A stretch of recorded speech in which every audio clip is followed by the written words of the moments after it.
Pistons. Let's talk. Let's talk about Cade Cunningham and his All-Star campaign, or let's say for the fans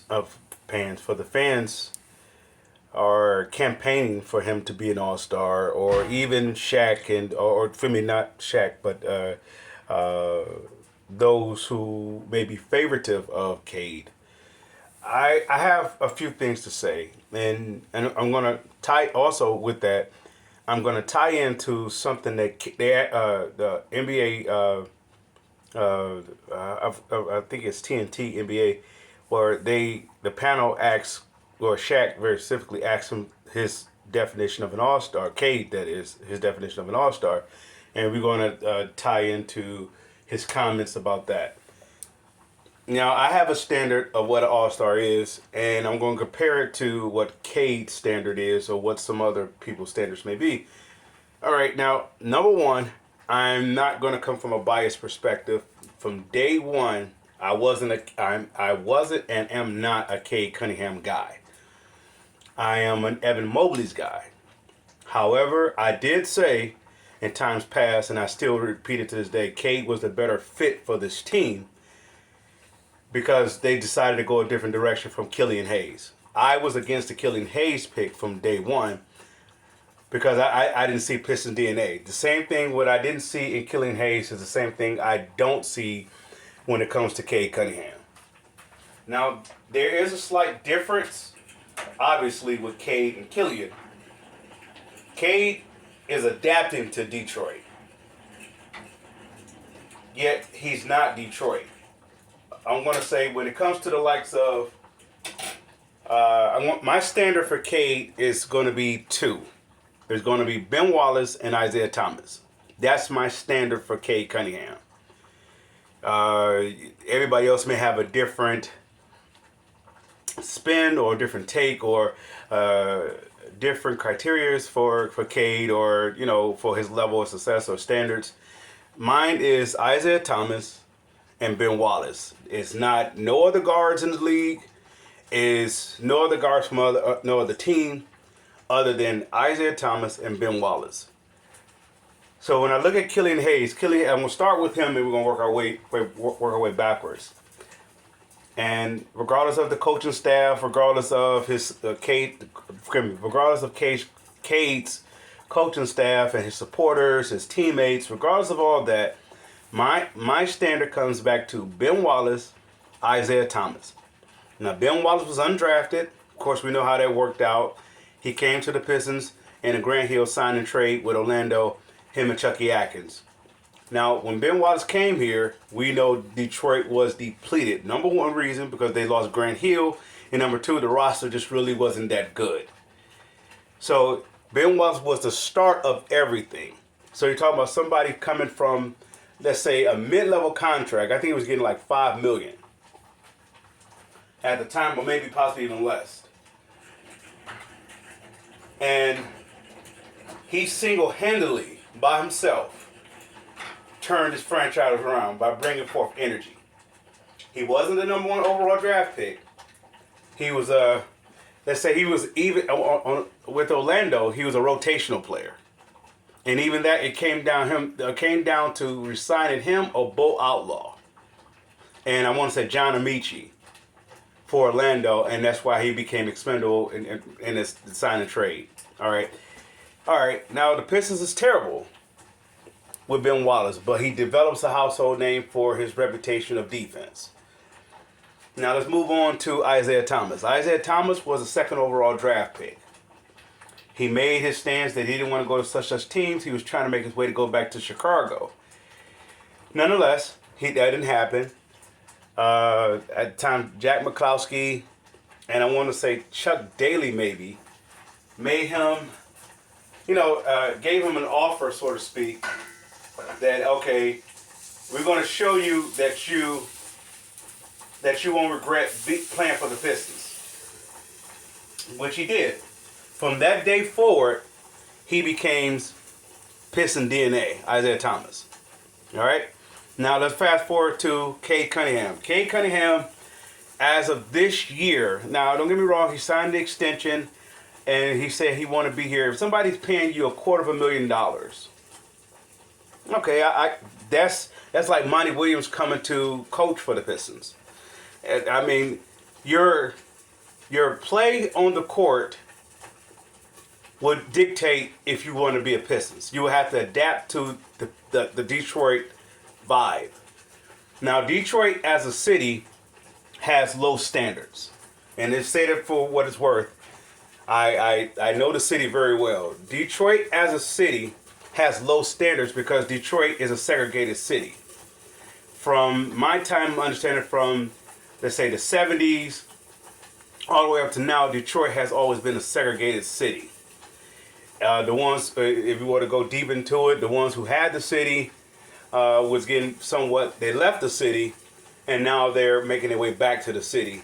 It's always been a segregated city. It never been an equal city. It always been the poor and the rich, or the underclass and those who are in between. It's always been something with the city.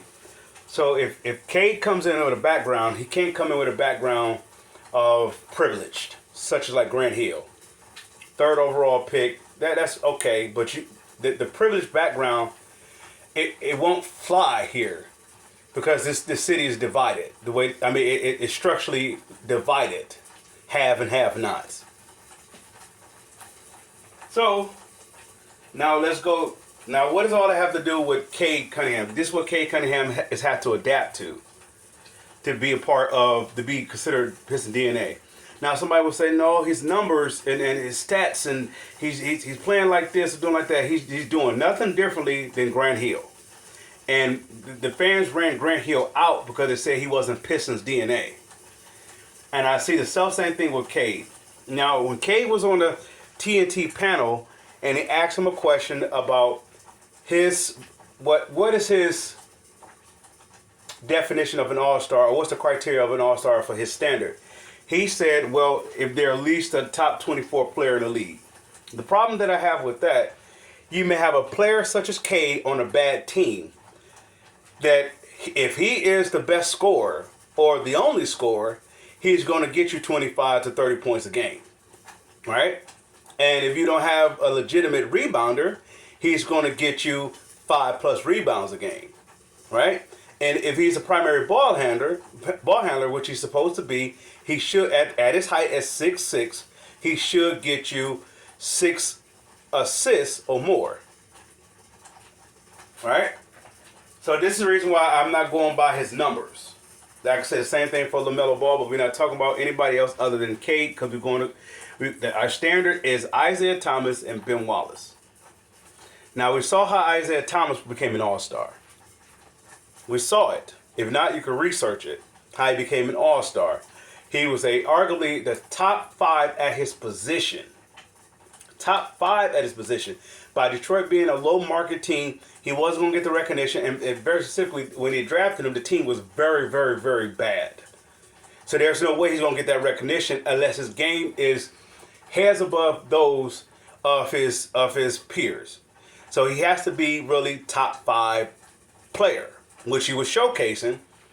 Now, when it comes to Ben Wallace has a even more harder deal to become a starter NBA center for the All-Star game. Starting, that means he was voted as a starting center. Well, you could say, well, Shaq moved to the West, and there really wasn't nobody there. I think Alonzo, pretty much at the time, I think he was dealing with the kidney thing, and he was out of the season. Patrick Ewing, I don't know if they had they just traded him from what was that? From New York to Toronto for I don't know who it was, a player player swap. I think it was not Charles Smith. Who was it? It wasn't. Who was the guy that they traded him for? And whoever they traded him for became their center. He was an undersized center. But anyway, with all that being said, there was really no centers. You could say Rick Smits and so forth. So Ben Wallace had to outplay the respective people of the Eastern, which he did because he became a defensive player and became a household name in Detroit, so he was voted in because of his defense, not because of his offense, his defense.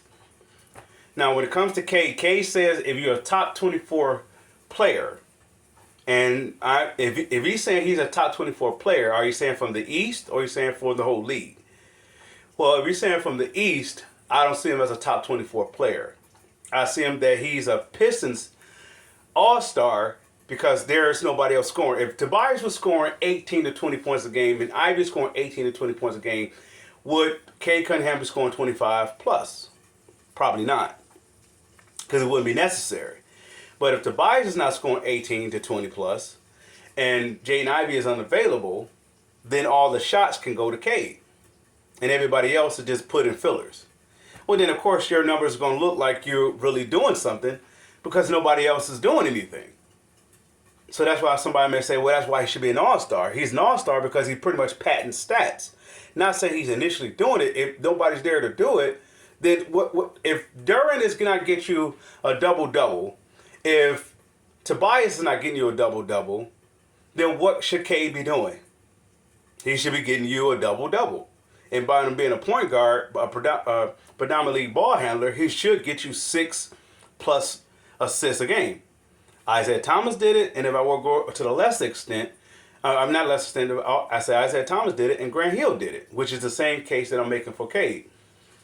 All right, now when we come up compare Cade to Grant Hill was a top 5 at his position across the NBA, and arguably he was an MVP candidate. Because he was a top, I would say, at the least, a top 10 player of the whole entire NBA. He pretty much carried the league. When Jordan stepped out, Grant Hill, Penny Hardaway pretty much carried the league. Right? So when I look at Cade, is he an all-star based upon those standards? No. Based upon today's standard, yeah. Because he really don't have much competition. If you want to say Garland, or you want to say Donovan Mitchell, if you were to say LaMelo Ball, if you were to say, if you're going to include either Tatum or Brown as one of the guards, if you were to consider Halliburton or some other team, some other guards on those other teams, do they take Cade's spot? And I'm going to say, yeah. This is the reason why I will continue to say Cade is not an all-star. And this is my standard, and this is my additional reason of standards. If your team, to be an all-star in my book, your team has to be at least a top 3 team in your division. What's ahead of Detroit? You have Cleveland, Milwaukee, and Indiana. Cleveland, Milwaukee, Indiana. Now, if I go with Cleveland, is he better than any of their guards? No. Here's the reason why. They're winning, and their guards are up there, and not for voting, but they up there statistically. They're winning, and they're up there statistically. So that means if they're winning, that means a lot of other people are contributing, right? And they're still producing. Now you look at Milwaukee. Milwaukee's the same thing. I don't want to say that is he better than Damian Lillard? I'm gonna say no. Why? Because Damian Lillard is winning. They're winning. They're winning, and they're not winning without Damian Lillard. So when it comes to the Pacers, Tyrese Halliburton and whoever else in the guard position over there, is Cade doing a better job than them? And I'm going to say no. Why? Because Detroit is behind them in the standings. Now, once again, some people may have a different criteria, or not criteria, but a different standard to evaluate Cade. Now, if you're from Detroit and you're a Pistons fan, of course you're going to say Cade is an all-star. Why wouldn't you? You're from Detroit. You want somebody going to represent you. But he is not an all-star. Maybe to some default type standards he is, but he's not an all-star. He's an individual who's, I'm going to say he's not technically patent stats. Yet if Tobias is scoring less than 15 a game, if nobody else is scoring 15 plus on his team, nobody else is scoring 15 plus per game, then you're saying he is doing the bulk of the scoring, right? Or either that, or is this a well-balanced team? And if it's a well-balanced team, then everybody's getting their touches and so forth, and whatever case may be. And your numbers, I mean, your standings, your win-loss standings should be more so balanced. But Detroit is considered an average team, and they're not a top 3 team in their division. This is why Cade, not this year, is an all-star in my book. Because he's not a top 24, according to his standard, a top 24 player. He's not a top 24 player. He's not, even in the East, he's not a top 24 player. You can find 24 players better than him that's deserving of his spot in the All-Star game. Now, if you want to say he's a top 24 at his position, now you're talking about both conferences, but then you may have slight of, I wouldn't even say that. You won't have a legitimate gripe because you're going to have at least 12 in your conference alone, and then you're going to have 12 out west. I mean, and the Western Conference. So no, I don't see Cade as a top 24 player in this league.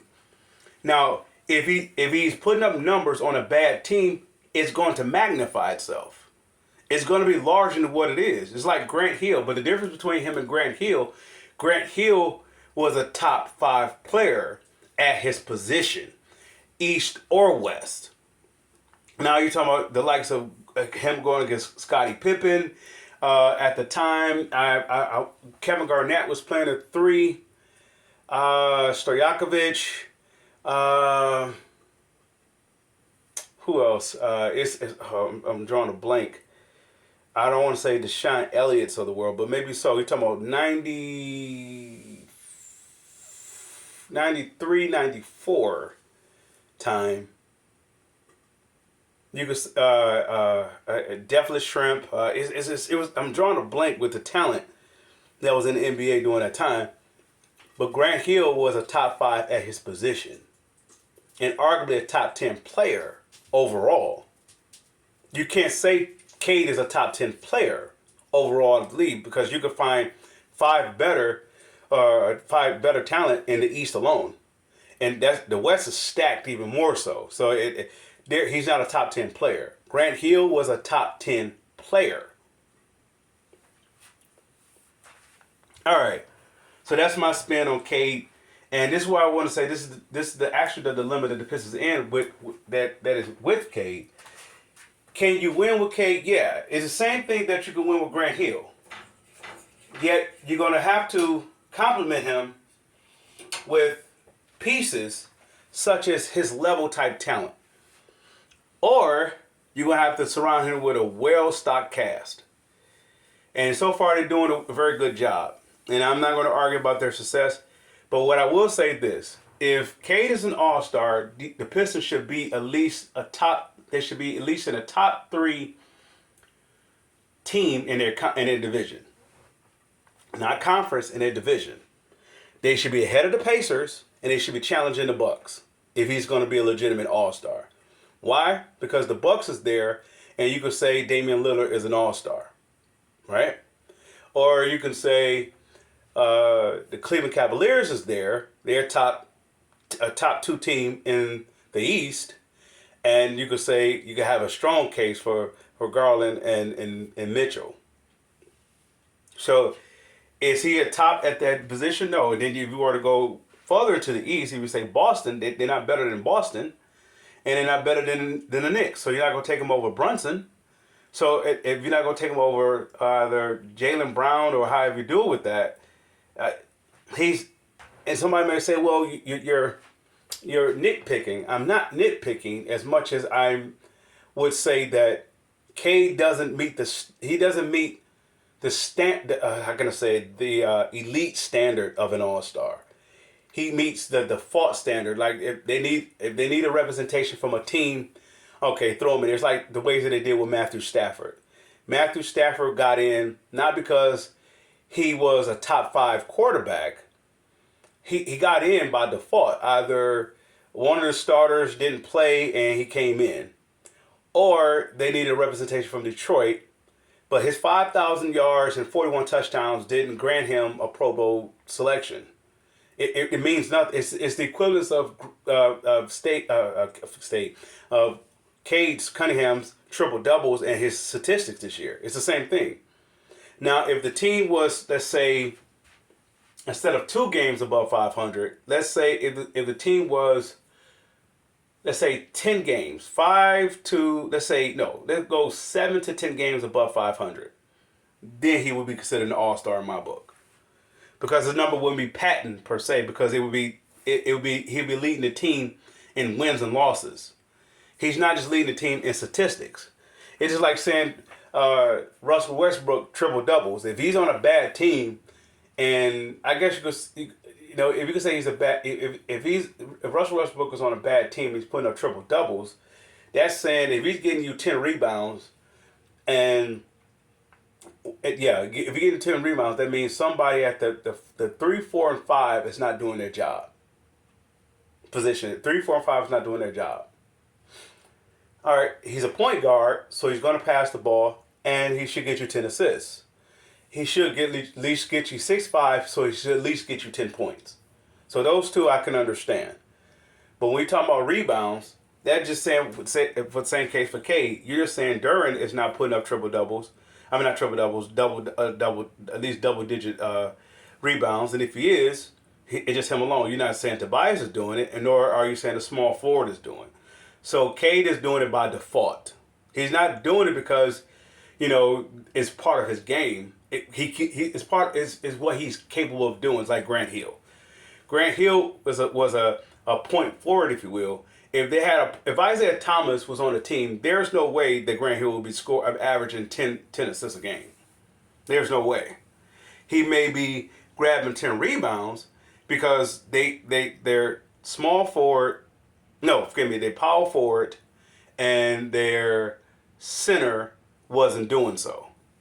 So anyway, that's my little spin on of Cade not being an all-star.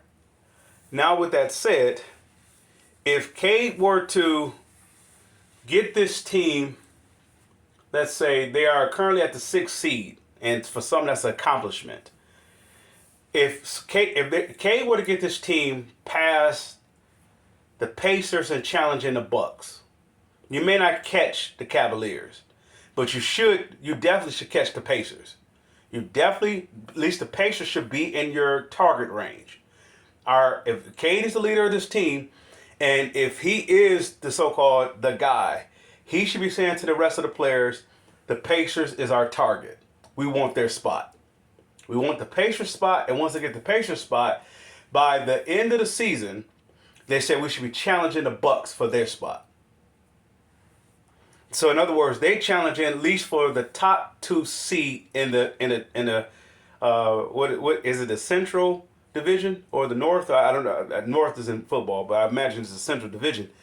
So they'll be challenging the Bucks for number 2. I don't know if they're gonna catch Cleveland. The only way I believe they catch Cleveland if they were to get, I want to say 2 players.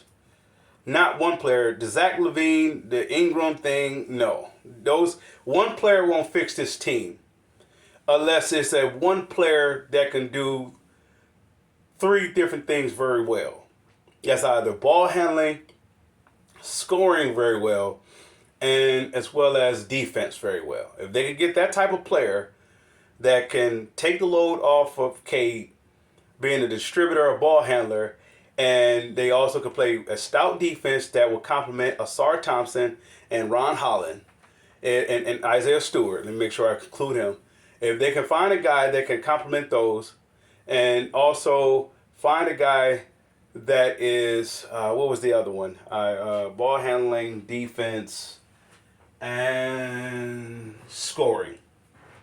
That, in other words, when they go into those droughts and they need Cade to get a basket and everything else, and they don't have to scuffle around, or Cade doesn't have to do too much to bring himself to 7 turnovers or costly turnovers. If they find that guy that can do all 3 of those at once in one player, then I would say they could be in right for challenging the Cavaliers. Until then, they're gonna have to do it by committee. So Which brings me to this. Now I'm for a trade for a CJ McCollum because I believe he's a holdover player till Ivy gets back, and they have him for this year, the remainder of this year and next year. The plus with that is that he'll become a free agent. I mean, he'll not become a free agent. He'll be on an expiring deal, which will be valuable. He is a 20-point scorer. He can play off the ball, and he can also handle the ball. At the same time, allow Ivy to take his time of his recovery and so forth with that. And it doesn't take away from Cade. It actually gives the Pistons what they needed, so it won't be so much on Tim Hardaway Jr. Tim Hardaway Jr. to be a scorer, or we're going to have to force Tobias to be a scorer. Tobias is the Pistons' sixth man. He is a complimentary piece, or he's the same as Malik Beasley. If you have those two coming off your bench, this team will be challenged. If Tobias and Malik Beasley right now, let's make that the change. If Tobias and Malik Beasley was coming off your bench, and let's say you have somebody to take Tobias' spot, and he was able to give you 18 to 20 points a game, then Detroit will be challenging Cleveland. They were challenging the likes of the very tops of the Eastern teams. Cleveland, you could say Milwaukee, you could say not Milwaukee, you could say Boston, Cleveland, and whatever team that right now they're at that middle of the pack because of what they're asking Tobias to be. Tobias is not a second option in my book. He is a fourth option on a good team. Let's say for the likes of Boston or something like that, he will be a reserve type guy. So let's say hypothetically, let's say it this way. Let's do it this way. Let's say if the Pistons were to trade for Porzingis. Oh, okay. Let's say they gave up Tim Hardaway Jr. and their cap space for Porzingis, right? All right. That means I can go with a lineup with Porzingis, Derwin, and as well as Tobias. That means I lost Tim Hardaway, so I could do it one or two ways. What I would do, I would go with Porzingis, maybe Stewart, or whoever I want to go there, maybe Derwin, and I will go with Asar at the 3. Now I'm challenging Boston, of course, obviously. They losing that type of a player. But it allows Tobias to come off my bench. Now if I'm looking to challenge in the East, I need to replace Tobias in the starting lineup. Am I saying he's not a good player, and am I diminishing his play? No.